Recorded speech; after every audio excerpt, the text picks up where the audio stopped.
Now look, as a Victorian born and bred and someone now who lives in the inner city of Melbourne, it's hard not to despair over a state that's both broke and broken.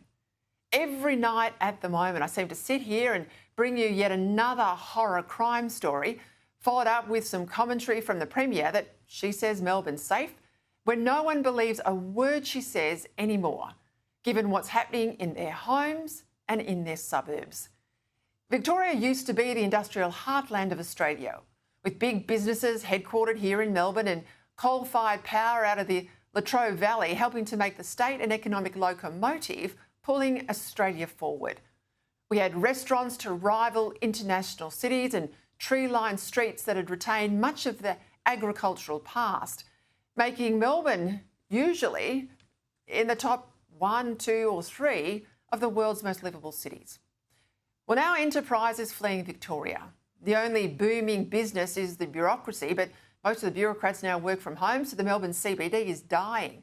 Crime, as you know, is out of control, and the budget's so deeply in debt that the rest of the country might soon have to bail out Victoria. Perhaps most dispiriting of all is the fact that the poor performance of the Labor government is only exceeded by the ineffectualness of the Liberal opposition. Yet because Victoria has become the template for Labor governments everywhere, the prospect for the Victorianization of Australia, as James Patterson warned last week, well, that's terrifyingly real. This means higher taxes, more regulation, the triumph of climate and identity politics, economic decline and social fragmentation. Because a Labor Party that's good at politics but hopeless at government is opposed here in Melbourne and now in Canberra too, by a Liberal national opposition that doesn't know what it believes in and won't argue the case. The statistics tell a bleak story. In the year to June, there are nearly 500,000 criminal incidents recorded by Victoria Police in Victoria. That's up nearly 20% on a year earlier. Major retailers recently wrote to the Premier, citing a near 30% surge in retail crimes. In the year to June, motor theft is up 42%, and aggravated burglaries linked to car theft are reportedly up 220% over the past 5 years. As well, business insolvencies in Victoria are up 34% year on year. Victoria's unemployment is the worst in the nation, despite the public service hiring spree, and job ads are down 16% year on year.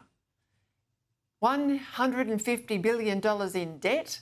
Victoria's net debt is now the highest of any state, and it's increased more than sixfold from just $22 billion when the current Labor government and Dan Andrews first took office. Since 2014, Labor's added or increased some 50 taxes or charges. And while the Victorian government is by far the most green left in Australia, every Labor government is following Victoria's lead in pandering to woke causes and piling further restrictions on business, particularly over climate.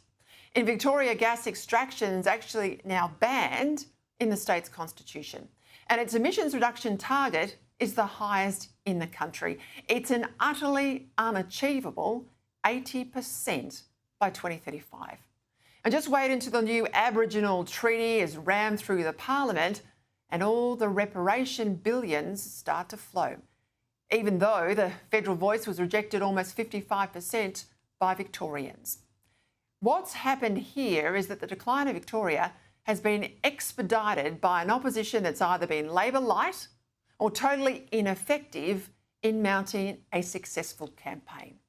At the last election under two-time loser Matthew Guy, even after 2 years of the world's longest lockdowns, the Victorian Liberals went backwards. And while Brad Batten, the current state leader's finally creating a bit of a contest with Labor around crime and policing, he's still subject to internal undermining, even though nothing would more surely doom Victorians to another term of Labor than yet another Liberal leadership coup. Worryingly, much of the same intellectual confusion and political dithering is now rampant within the coalition federally. It should be obvious from the election results in 2022 and 2025 that Me Tooing Labor on net zero has been politically disastrous. For all the talk that would win them seats, In fact, they've gone backwards.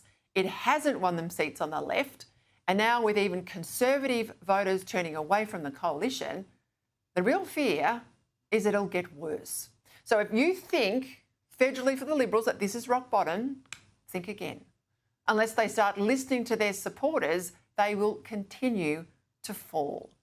So enough of this nonsense. If you can reject climate targets for 2035 but still keep them as an aspiration for 2050, well, that's crackers.